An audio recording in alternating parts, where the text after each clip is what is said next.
Novi i drugačiji HNK u Rijeci otvara se prema manjinskim zajednicama koje u tom kazalištu nisu bile uopće ili adekvatno zastupljene. Kako kažu, LGBT manjina neprestano je izložena diskriminaciji te joj se ustavno oduzimaju prava, što je vidljivo na posljednjem referendumu kojim je institucionalizirana homofobija. I zato na Dan nezavisnosti u srijedu 8. listopada 2014. na pročelju kazališta ističemo natpis: Hrvatsko LGBT kazalište Ivana Plemenitog Zajca Rijeka, zajedno sa zastavom duginih boja koju tradicionalno vežemo uz LGBT zajednicu, istaknuli su u priopćenju pod naslovom Heteroseksualnost je opijum za narod.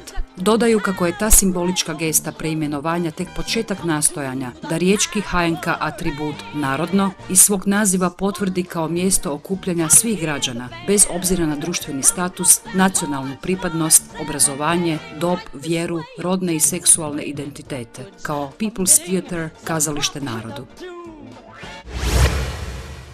Francuski pandan domaće udruge U ime obitelji, Manif pour tout, nakon bračne jednakosti našao je novu metu. Proteklog su vikenda tako u Parizu i Bordeauxu održali prosvjed, i to protiv medicinski potpomognute oplodnje i posebice surogat majčinstva, koje smatraju krajnjim činom komercijalizacije djece. Naravno, mogli su se posvuda pronaći pozivi na ukidanje bračne jednakosti. U paketu slogana našlo se naravno mjesto i za prozivanje rodnih teorija. Sve parole uglavnom bile su popraćene, kako to već biva, brigom za tradicionalnu obitelj, koja je očito u velikoj opasnosti od aktualne vlasti. Prve analize govore da katoličko intonirani pokret zapravo nije bitno promijenio svoju glavnu agendu. Dok su roditeljstvo istospolnih parova i bračna jednakost postali zakonski priznatim prošle godine, a podupire ih većina Francuza, nije riječ toliko o zaštiti obitelji, već o glavnoj meti pokreta, lezbikama i gejevima. Jedan od bračnih parova koji su odabrani sudjelovati u dvotjednoj izvanrednoj biskupskoj sinodi, posvećenoj obitelji i govoriti pred 200 biskupa, objasnio im je radosti seksa te pozvao na prihvaćanje istospolnih parova.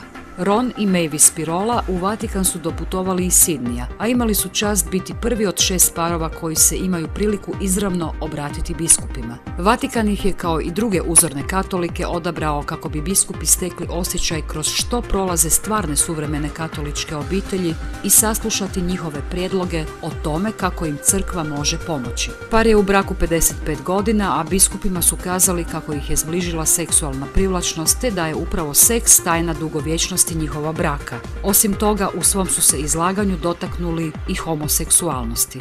Konkretno, kazali su kako bi uključenje homoseksualaca u crkvu bio sjajan model evangelizacije u župama diljem svijeta. Kad su naši prijatelji planirali božićno obiteljsko okupljanje, njihov im je sin, koji je gej, kazao kako želi dovesti svog partnera. Oni slijede crkvena učenja i znali su da će njihova unučad vidjeti kako izražavaju dobrodošlicu svom sinu i njegovom partneru u obitelj. Njihov se odgovor mogao svesti na jednostavnu rečenicu: on je naš sin. Biskupima su poručili i kako im neki crkveni dokumenti izgledaju kao da su s drugog planeta, te da gotovo nemaju nikakve veze sa stvarnim životnim iskustvima. Vrhovni sud SAD-a odbio je ustavne tužbe 5 saveznih država koje su tražile zabranu sklapanja istospolnih brakova. Zahvaljujući toj povijesnoj odluci, parovi u Indijani, Uti, Oklahomi, Virginiji i Wisconsinu mogu početi sklapati brakove. Kako javljaju strane agencije, ta bi se odluka ubrzo mogla primijeniti i na 6 drugih država: Colorado, Kansas, Sjeverna i Južna Karolina, Zapadna Virginija i Wyoming. A to znači da bi istospolni brakovi mogli biti ozakonjeni u 30 saveznih američkih država te u Kolumbijskom distriktu. Te su vijesti očekivano duboko razočarale protivnike bračne jednakosti koji su u borbi protiv gej brakova uložili niz godina i goleme količine novca. Tako je predsjednik organizacije National Organization for Marriage, Brian Brown, u svom priopćenju istaknuo kako su iznenađeni i veoma razočarani. Također je Amerikance pozvao da se uključe u proces koji bi im omogućio da sami odluče što je brak, te apelirao na Republikance da se angažiraju po pitanju ustavnih promjena. No odgovor američkih republikanaca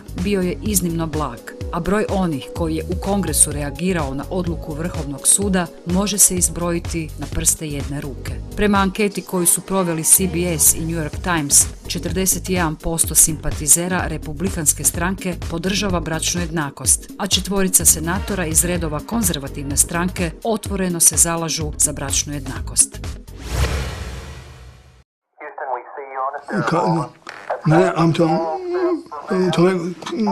Šta kaže to? Tata, kada ću ja gledati televiziju samo bez tvoje mišljenja?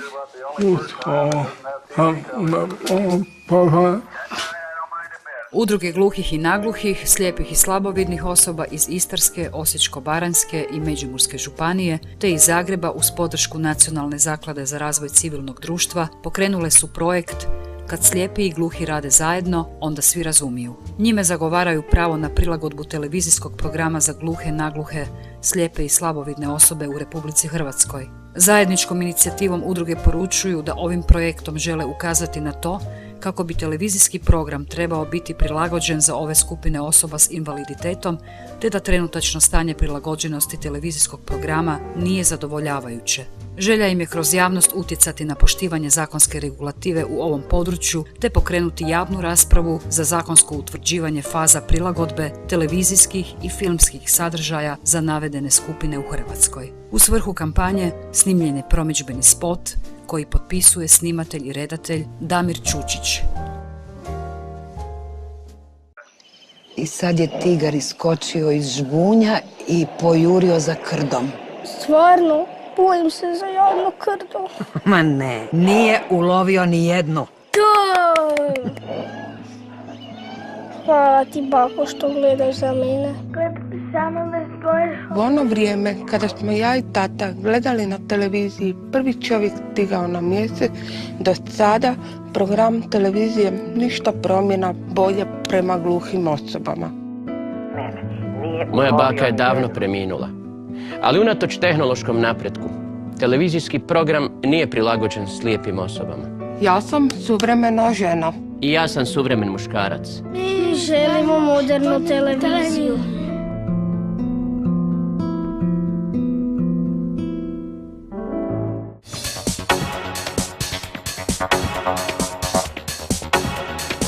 Audiovizualni pregled tjednih vijesti Zrcalo tjedna prilagođen je slijepim i slabovidnim osobama, a ostvaruje se uz financijsku potporu Vijeća za elektroničke medije.